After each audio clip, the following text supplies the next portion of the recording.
Welcome to the Nichols Tax Update podcast. This program is produced to provide current information about developments in United States tax law, cases, rulings, IRS pronouncements, and expert comments on hot topics. You are receiving it as a member benefit from the South Carolina Association of CPAs. My commentary is necessarily brief, and you should consult appropriate authority before taking a position on any item discussed in the program. I acknowledge the value of my subscription to Tax Notes Today, the preeminent source of information for tax professionals in preparation of this program. I would be lost without the work of tax analysts, which produces Tax Notes Today, in preparation in selection of the topics and in preparation of the program. What's in this edition? Well, as short as last week's was, this week is long. We have 9 items. It was a big week. Our first item is an insurance premium is not a deductible tax. Then a company is confused about Section 59E providing a 10-year write-off election. A corporation is permitted to defer gain on a like-kind exchange, actually a series of like-kind exchanges with related parties, which Section 1031F would appear to bar, but it does not. Why? We get the question answered here. Watch for Section 754 election revocation form coming soon. It has a number 15254, not out yet. When do I need to think about revoking a Section 754 election? Stay tuned. I'm going to explain that. Then an electronic application will be required. For Section 501c4 classification. It is optional right now, but it will be required shortly. Then 22 frequently asked questions on the second round of economic impact payments. Maybe if we study these questions, we can be prepared for the questions that our clients are going to ask over the next week to 10 days. The IRS agrees. Expenses paid with PP loan funds are deductible. Prior guidance is obsolete. And I did a special program on this very topic when it came in the most recent Tax Act. I trust it's up on the website somewhere. No deduction for an attempted donation of a house. This is a decision of the Fourth Circuit Court of Appeals. We covered this decision coming out of the district court last year. I just thought maybe we would revisit it briefly. And then there are big changes in the final carried interest rules. Let's go. Internal Legal Memorandum 2020-53010.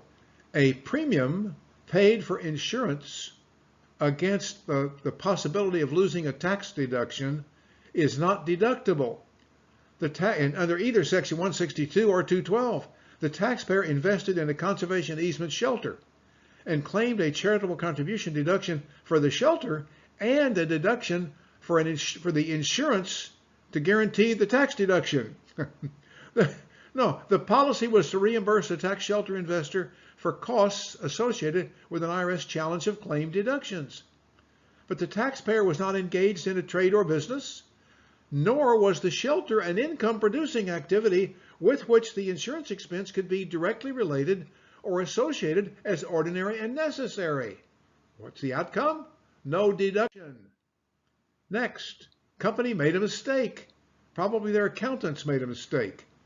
This is a field attorney advice in which the IRS, giving advice to the field, concludes that a company improperly implemented its Section 59E election for the purpose of amortizing research and experimental expenditures allocable to Section 460 long-term contracts, thinking it also could amortize the revenue from those contracts. Now, the company is permitted to make a Section 59E election for any research and experimental expenditures that qualified under 174A. It didn't matter whether those expenditures were allocable to a long-term contract.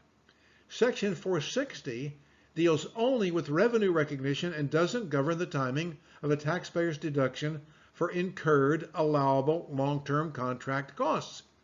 It covers the timing of the deduction, but it has nothing to do with what are allocable long-term contract costs. The company here incorrectly believed that Section 59E permitted it to defer revenue generated by its long-term contracts. Not so. The recognition of revenue from long-term contracts is the subject of Code Section 460.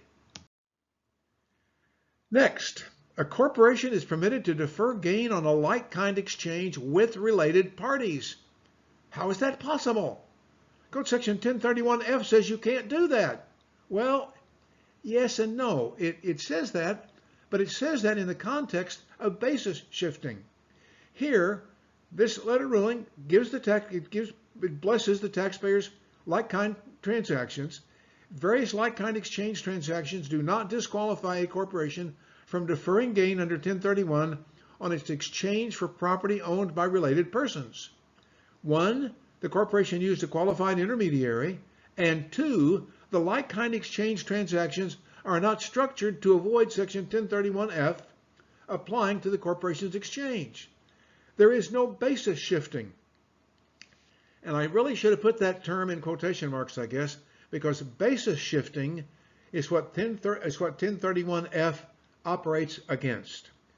There was no shifting of high basis into property that was going to be sold and keeping low basis in property that was going to be kept. So since there's no basis shifting in any of a series of exchanges, all they did was each entity wound up owning the entire interest in a unit of property for which it had a valid business purpose. No basis shifting, valid business purpose, use a qualified intermediary, defer the gain on the like-kind exchange. Next, a new form. Form number, where is that form number? 15254. They've announced the form, but they haven't published it. When do I need to revoke a 754 election? Well, that arises only since the Tax Cuts and Jobs Act changed Section 708, and the election could be disadvantageous to the partnership.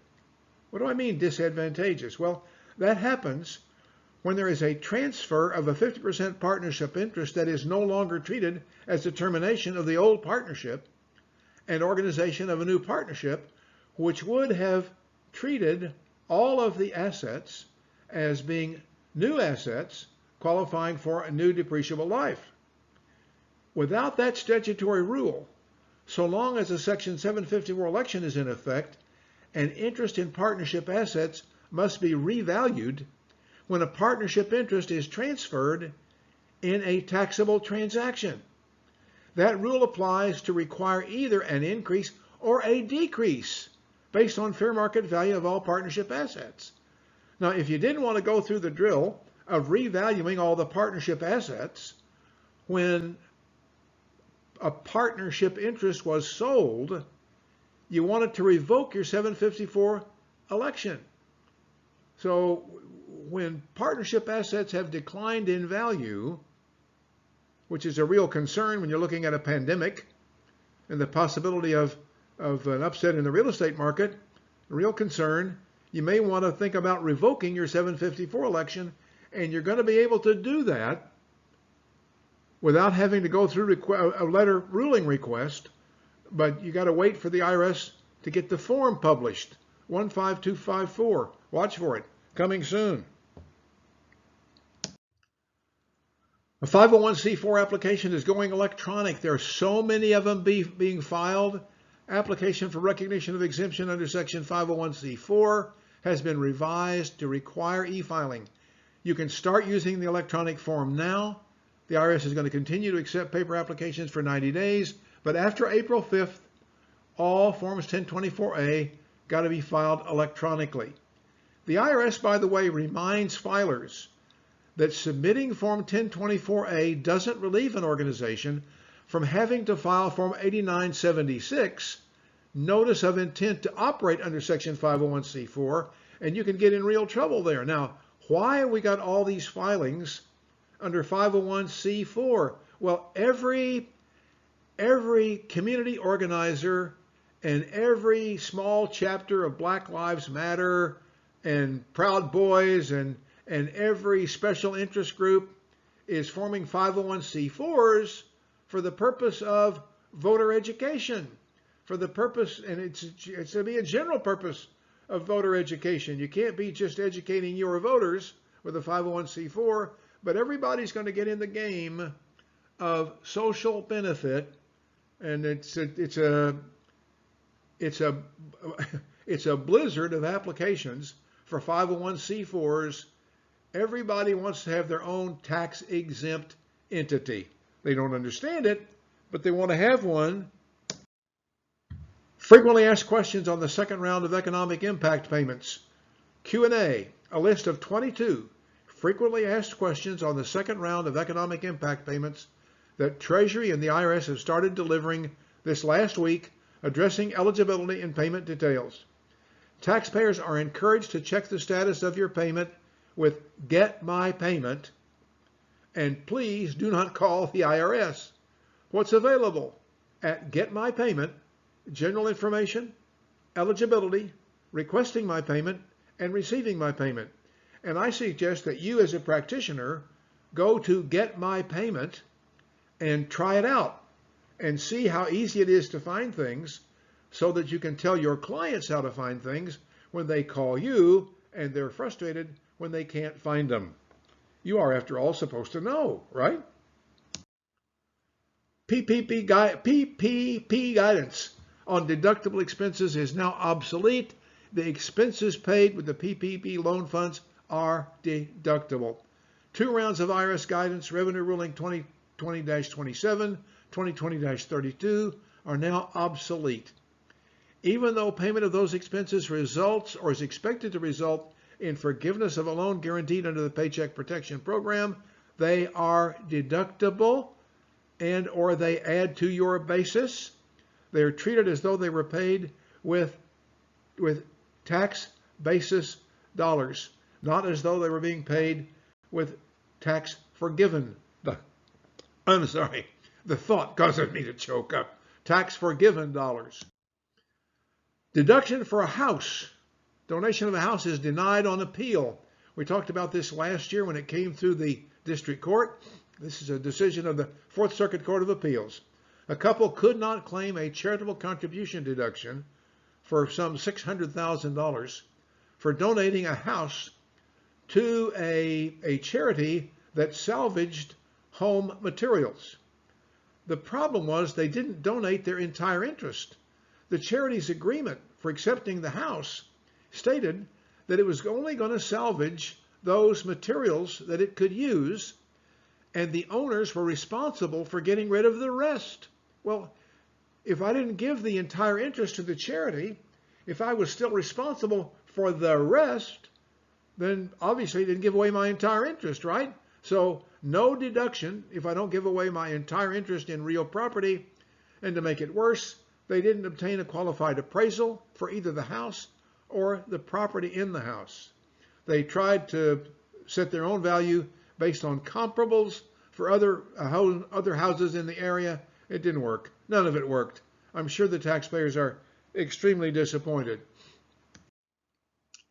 Big changes in the final carried interest rules. I think this is our last item this week. This is a preliminary publication that lasted for 48 hours before it went final. The final regulations provide guidance under Section 1061, which was added by the Tax Cuts and Jobs Act and recharacterizes some net long-term capital gains of a partner that holds one or more applicable partnership interests as short-term capital gain. The first test, of course, is how long did you hold it? The rules or lack thereof, and what Code Section 1061 does, it requires holding for a longer period, but it also requires some other things. These rules have been the subject of heated controversy for 2 decades that I can remember, since the partnership LLC vehicle became so widely used for hedge fund type investments, and promoters were taking partnership interest as payment for their services. When that happened, and then a partnership assets were later sold, the carried interest was allocated a share of long-term gain to be taxed at favorable capital gain rates and without self-employment tax. Not good. Changes to Section 83 rules helped some. That is, property given in exchange for services was focused on partnership interest given in exchange for services, and that was now about 6 years ago. That helped some, but didn't really solve the problem. So, at least the problem in the IRS's mind of income for services being converted to long-term capital gain. Most transfers continue to be acceleration events, but not a transfer to a related person under Section 1061D, which was a concession by the Internal Revenue Service. Capital interests must be commensurate with capital contributed to qualify for an exception to the new carried interest rule. Now, you can have an interest which is partially given for services so long as you contribute capital which is commensurate with capital contributed by other partners. So yes, you can get a little juice for your services, but you're going to have to contribute capital, and the partnership must be engaged in a trade or a business.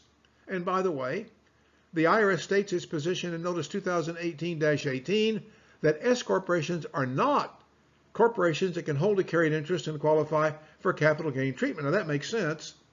A corporation can hold a carried interest because it doesn't make any difference to a corporation whether it has ordinary income or long-term capital gain. The tax rate is the same. But that's not true for an S corporation that reports income to its shareholders.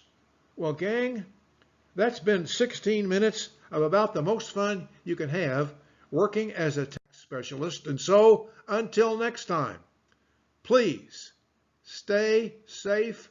We need every one of you.